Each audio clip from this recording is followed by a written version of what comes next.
है। हमारे साथ एमसीएक्स से ऋषि नथानी जुड़े हैं। ऋषि नमस्कार। बहुत स्ट्रॉन्ग इम्प्रेसिव नंबर्स यहाँ पर ऑप्शंस में हमने बनते हुए देखे हैं। इवन एज ओवरऑल नंबर यहाँ पर 60,000 करोड़ के ऊपर का है। 58,000 करोड़ उसमें से सिर्फ क्रूड की ऑप्शंस हैं, यानी कि मोर देन 75% जो मार्केट का शेयर है वो क्रूड की तरफ से आ रहा है। कैसे देखते हैं आप बाजार की तरफ से जो एक्सेप्टेंस हमने आते हुए देखी है? नमस्कार मनीषा। एक्सेप्टेंस तो बहुत बढ़िया है क्योंकि हमने कई ऑप्शन कॉन्ट्रैक्ट्स लॉन्च किए थे, बट समहाउ मार्केट को क्रूड ही सबसे ज़्यादा पसंद आया। हम तो एक प्लेटफॉर्म है, हम सारे प्रोडक्ट्स लॉन्च करते हैं। मार्केट किसको सराहता है और किस में ज़्यादा ट्रेड करना प्रेफर करता है वो तो मार्केट के ऊपर है। और क्रूड में चूंकि एक्सपायरी थी तो हमने देखा एक रिकॉर्ड वॉल्यूम हुआ है और हर महीने हम देख रहे हैं नया रिकॉर्ड कायम होते। तो ये एक बहुत हेल्दी और अच्छा ट्रेंड दिखाई दे रहा है।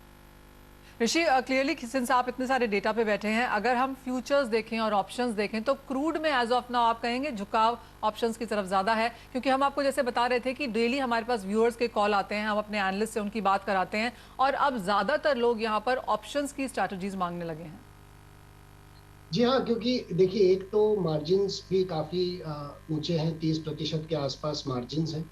तो ऑप्शन में यदि कोई खरीदता है तो उसे मार्जिन नहीं देना पड़ता, सिर्फ प्रीमियम देना पड़ता है और उससे वो एक्सपोजर ले पाता है। प्लस एक और बहुत बड़ा एडवांटेज है कि जब भी कोई ऑप्शन खरीदता है तो अपसाइड उसका है, डाउनसाइड उसका नहीं है, सिर्फ प्रीमियम तक ही डाउनसाइड सीमित है। तो इसको लेके काफी लोगों में ऑप्शन के प्रति रुझान बढ़ा हुआ है। समय नहीं हुआ और जब एक्सचेंजेस ने यहाँ पर सर्कुलर नोटिफिकेशन भी निकाला था लोगों को आगाह करने के लिए कि जी हाँ, आपको कम पैसे देने होते हैं, प्रीमियम आपका यहाँ पर लिमिटेड होता है, लॉस लिमिटेड होता है, लेकिन उसके बावजूद भी आपको बहुत ख्याल रख के यहाँ पर ऑप्शंस में ट्रेड करना चाहिए। एक्सचेंजेस को ऐसा करने के लिए क्या रीजन था? नहीं, देखिए कोई भी चीज अगर किसी चीज अच्छी चीज का भी दुरुपयोग हो या उसको आप ज्यादा करें, आप दूध भी ज्यादा पियेंगे तो पेट खराब हो जाता है। तो हर चीज को एक समन्वय में उसको करना चाहिए और सोच समझ के करना चाहिए।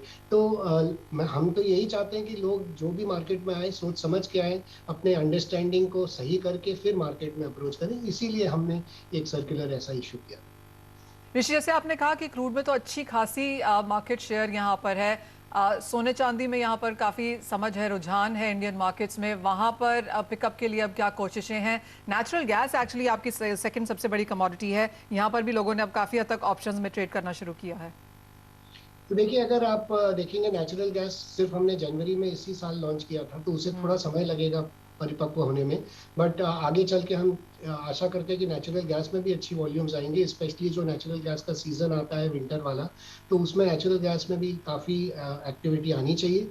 इसके अलावा गोल्ड और सिल्वर में भी हमने मिनीज लॉन्च किए थे रिसेंटली और उसमें भी अच्छा पार्टिसिपेशन आ रहा है। तो जैसे जैसे आगे बढ़ेंगे हम तो चाहेंगे उसमें भी आए। और बेस मेटल्स में भी कॉपर और जिंक में भी हल्का हल्का वॉल्यूम उठना चालू हुआ है। तो हम यही चाहेंगे कि सारे कमोडिटीज में ऑप्शंस में बराबर की पार्टिसिपेशन बढ़े।